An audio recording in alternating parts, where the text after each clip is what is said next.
जगातील वर्णन केलेला आपला भारत देश आणि आपल्या देशाला राखट कणखर बनवण्यासाठी ज्या ज्या वीरांनी आपलं रक्त सांडलं, आपल्या रक्ताचं पाणी केलं, त्या सर्व वीरांना माझे शतशः प्रणाम. कारण त्यांच्यामुळेच तर 15 ऑगस्ट 1947 ची सोनेरी पहाट उजळली. उस दिन देखा था मैंने हिंदुस्तानी विश्वास नया, उस दिन देखा था मैंने हिंदुस्तानी विश्वास नया, जब लिखा भारत देश ने खून से इतिहास नया, जब लिखा भारत देश ने खून से इतिहास नया. राष्ट्र हा माझा धर्म, राष्ट्र हा माझा प्रपंच आणि राष्ट्र हेच माझं सर्वस्व ही एकमेव भावना त्या क्रांतीवीरांनी आपल्या मनात बाळगली आणि आपला भारत देश स्वतंत्र झाला.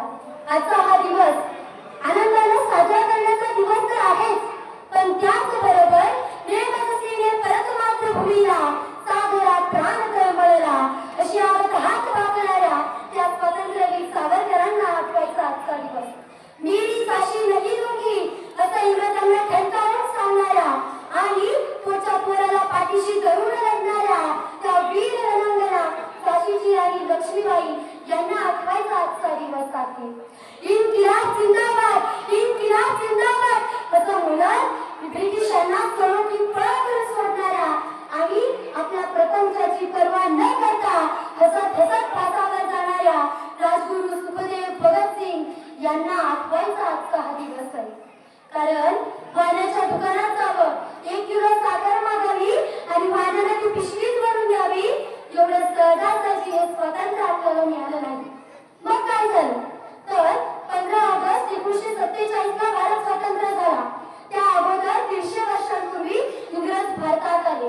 व्यापार करण्याच्या उद्देशाने त्यांनी भारतात पाय ठेवला आणि नंतर कपटीपणानं संपूर्ण देशच ताब्यात घेतला. अवघ्या देशभरात आपलं साम्राज्य त्यांनी उभारलं. त्यानंतर 150 वर्ष आपण इंग्रजांच्या गुलामगिरीत भरडत राहिलो आणि भरडतच राहिलो. या काळात इंग्रजांनी इथल्या लोकांवर अन्वयिक अत्याचार केले. मित्रांनो, पारतंत्र्या किती दिवस जगायचं, इंग्रजांचे गुलाम म्हणून जगताना किती दिवस अन्याय अत्याचार सहन करायचा, आपल्याच देशात परक असल्यासारखं किती दिवस वावरायचं. सोनं उडवलं जातं तर आपल्या देशाची संपत्ती अशी डोळ्यांसमोर लुटली जात असताना किती दिवस शांत बसायचं असा प्रश्न आपल्या क्रांतिवीरांना, आपल्या भारतभूमीच्या लेकरांना पडला. आणि ही एक विचाराची दिलगी पारतंत्र्याचं जंगल जाळायला पुरेशी ठरली. इथूनच सुरू झाला आपला स्वातंत्र्य संग्राम.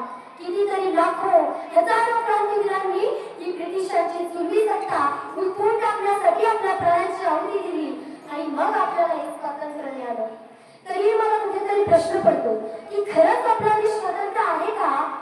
कारण एकीकडं करोडो रुपयांचा खर्च तर श्रीमंत लोकांच्या पुतळ्यांवरच केला जातो आणि दुसरीकडं आपल्याच देशात 10-20 हजाराच्या कर्जापायी माझा शेतकरी राजा आत्महत्या करतोय. मित्रांनो, संविधानानं आपल्याला गुणागोविंदाने जगता यावं म्हणून काही हक्क दिले आणि काही कर्तव्य दिली. आम्ही आमचे हक्क बजावायला कुठेही कमी पडलो नाही, हक्क सांगायला कुठेही कमी पडलो नाही, पण आमच्या कर्तव्याचा मात्र आम्हाला विसर पडत चाललाय असं कुठेतरी आज वाटायला लागलंय. मित्रांनो, खरं तर आम्हाला देशभक्तीच कळाली.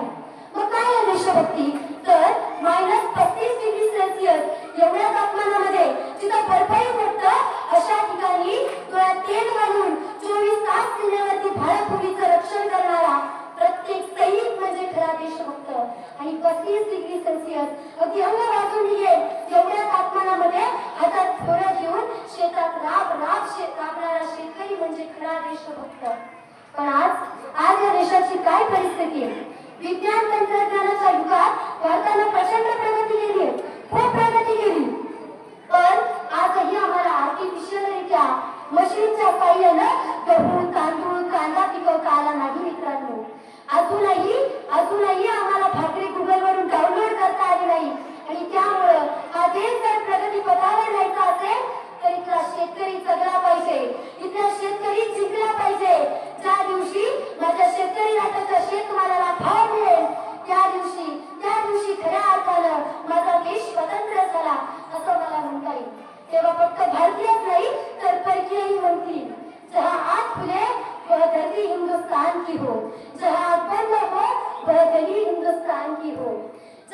फुले वह धरती हिंदुस्तान की हो, जहां बंद हो वह गली हिंदुस्तान की हो। अरे मर भी गए तो कोई गम नहीं, अरे हम मर भी गए तो कोई गम नहीं, लेकिन मरते वक्त हाथों में मिट्टी हिंदुस्तान की हो, लेकिन मरते वक्त हाथों में मिट्टी हिंदुस्तान की हो।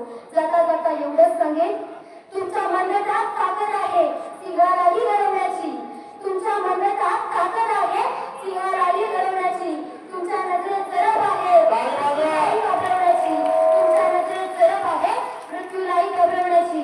अरे पुन्हा एकदा या आभाळाला वळवण्याचा आवाज द्या आणि पुन्हा एकदा तुमच्या माझ्या आपल्या सर्वांच्या भारतातून सोन्याचा धूर निघू द्या, सोन्याचा धूर निघू द्या। एवढे बोलून मी माझ्या वक्तव्याला